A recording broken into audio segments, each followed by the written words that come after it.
பாரத் மாதா கி, பாரத் மாதா கி. அன்பார்ந்த பெரியோர்களே, தாய்மார்களே, அன்பிற்கினிய சகோதர சகோதரிகளே, நம்முடைய மத்திய உள்துறை அமைச்சர், மத்திய கூட்டுறவுத்துறையினுடைய அமைச்சர் திரு அமித்ஷா அவர்கள் தமிழகத்திற்கு ஒரு முக்கியமான நேரத்தில் இங்க வந்திருக்கிறாங்க. மத்தியில நம்முடைய ஆட்சி 2014 அமைந்த பிறகு 11 ஆண்டுகள் பூர்த்தி செய்துவிட்டு ஐயா அவங்க அங்க வந்திருக்கிறாங்க. 11 ஆண்டுகள்ல இந்தியாவுடைய மாற்றத்தை சொல்வதற்காக வந்திருக்கின்றார்கள். இன்னொரு பக்கம் கடந்த 4 ஆண்டுகளாக தமிழகத்தை பின்னோக்கி எடுத்து சென்று கொண்டிருக்கக்கூடிய திராவிட முன்னேற்ற கழக ஆட்சியினை இங்கிருந்து அழித்தெடுக்க வேண்டும் என்கின்ற உற்சாகத்தை உங்களுக்கு அளிப்பதற்காக நம்முடைய உள்துறை அமைச்சர், கூட்டுறவுத்துறை அமைச்சர் திரு அமித்ஷா அவர்கள் வந்திருக்கின்றார். மிகுந்த உற்சாகமான வரவேற்புக்கிடையே மதுரை மாநகரத்திற்கு நாம் எல்லோரும் கூட அவரை வரவேற்றுக் கொண்டிருக்கின்றோம். நம்முடைய ஆற்றல் மிகுந்த மாநில தலைவர், முன்னாள் அமைச்சர், நம்முடைய எல்லோருடைய அன்பையெல்லாம் பெற்றிருக்கக்கூடிய அண்ணன் நயினார் நாகேந்திரன் அவர்களுடைய முதல் நிகழ்வாகவும் கூட இருக்கிறது. அவருக்கும் இந்த நேரத்தில் நம்முடைய பாராட்டுகளையும் வாழ்த்துக்களையும் நாம் தெரிவித்துக் கொள்ள வேண்டும். நம்முடைய மத்திய இணை அமைச்சர் ஐயா முருகன் அவர்கள் இங்கே வந்து மிக அற்புதமாக மோடி ஐயாவுடைய சாதனையை பேசிவிட்டு அமர்ந்திருக்கின்றார்கள். அதே போல மேடையில் இருக்கக்கூடிய எல்லா நம்முடைய முக்கியமான மூத்த தலைவர்கள், காலத்தினுடைய அருமை கருதி எல்லாருடைய முக்கியமான மூத்த தலைவருடைய பெயரையும் நான் சொன்னதாக கருதி, அன்பு சொந்தங்களே, 11 ஆண்டுகள் நாம் செய்திருக்கக்கூடிய மிக முக்கியமான சாதனை என்னங்க? 60 ஆண்டு காலமாக காங்கிரஸ் ஆட்சி ரொட்டி, மக்கான், கப்படா இந்த 3 வார்த்தையை வைத்து அரசியல் செய்து கொண்டிருந்தார்கள். வறுமை அப்படியே இருந்துச்சு. ஏன்னா வறுமை இருந்தால் மட்டும்தான் அரசியல் செய்ய முடிந்தது.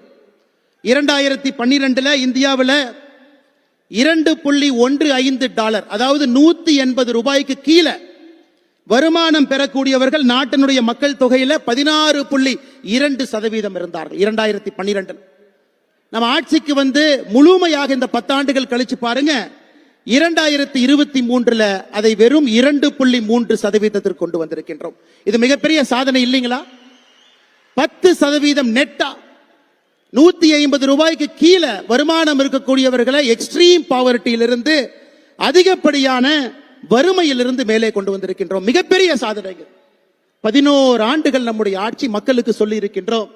இது சாதாரணமான ஆட்சி இல்லைங்க. உலக வங்கியினுடைய ஆய்வறிக்கை சொல்லுது, ஏப்ரல் 2025 உலகத்துல மிக வேகமாக வறுமையை கடந்த 10 ஆண்டுகள்ல ஒழித்த முதல் நாடாக இருப்பது நம்முடைய பாரத நாடு.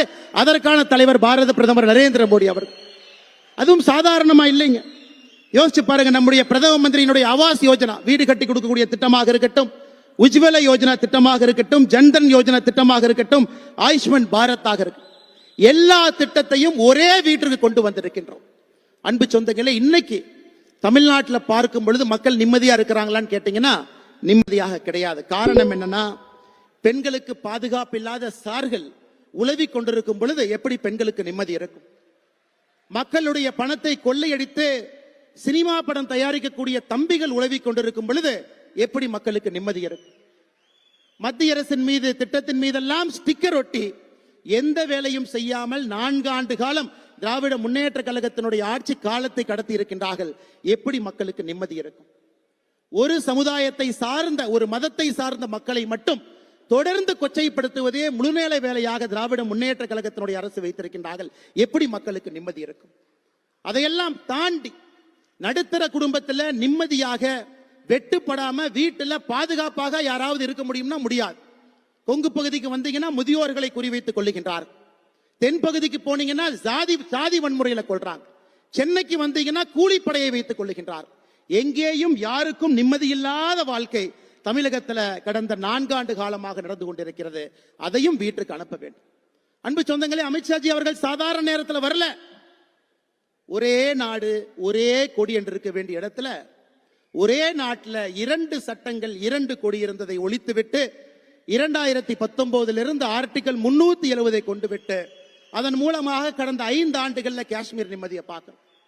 அது மட்டுமில்லை அருமை சொந்தங்களே, வடகிழக்கு பாருங்க. வடகிழக்குல எவ்வளவு அச்சுறுத்தல், எவ்வளவு பாதுகாப்பு பிரச்சனைகள். இன்னைக்கு அந்த மக்கள், அங்க இருக்கக்கூடிய மனிதர்கள் எல்லாம் அகிம்சை முறையில தன்னுடைய துப்பாக்கியை விட்டு விட்டு அறவழியில ஜனநாயகத்தின் பக்கம் வந்து கொண்டிருக்கின்றார்கள். இவர் செய்திருக்கக்கூடிய 2வது பெரிய சாதனை. 3வது மிகப்பெரிய சாதனையை நடத்தி காட்டிக் கொண்டிருக்கின்றார். இவர் உள்துறை அமைச்சராக பொறுப்பேற்ற பொழுது இந்தியாவிலே நக்சல் பிடித்த மாவட்டங்கள் 38. காட்மண்டுவில் ஆரம்பித்து திருப்பதி வரை நக்சல் இருந்தார். ஒரு சூழலை அடைத்தார். 2026 மார்ச் மாதம் முடியும் பொழுது நக்சல் முக்த் பாரத், பாரதத்திலே நக்சலிசம் இல்லாத ஒரு நாட்டை உருவாக்கி காட்டுவேன் என்று கடைசியாக இந்த நக்சல் ஒரே ஒரு மலையில கரிகட்டா பகுதியில் பதுங்கி இருக்கின்றார்கள். அதையும் ஒழித்து கட்டப் போகின்றார்கள். இன்னைக்கு அமித்ஷாஜி அவர்கள் இங்கே வந்திருப்பது 2026 ஆட்சி மாற்றம் ஏற்படப்பட வேண்டும். திராவிட முன்னேற்ற கழகத்தினுடைய ஆட்சி வீட்டுக்கு அனுப்பப்பட வேண்டும். அதற்காகத்தான் குறிப்பாக பூத்துல வேலை செய்யறவங்க, மாவட்டத்தில் வேலை செய்யறவங்க, மாநிலத்தில் வேலை செய்யறவங்க, பாரதிய ஜனதா கட்சியினுடைய பொறுப்பில் இருக்கக்கூடியவங்களை மட்டும் மதுரையில் அழைத்து நம்முடைய மாநில தலைவர் அண்ணன் நயினார் நாகேந்திரன் அவர்கள் இந்த கூட்டத்தை நடத்தி கொண்டிருக்கின்றார்கள். அன்பு சொந்தங்களே, ஒரு சங்கல்பத்தோடு செல்லுவோம். 2026 நம்முடைய ஒற்றை இலக்கு திராவிட முன்னேற்ற கழகத்தை வீட்டுக்கு அனுப்புவது மட்டும்தான் ஒற்றை இலக்கு.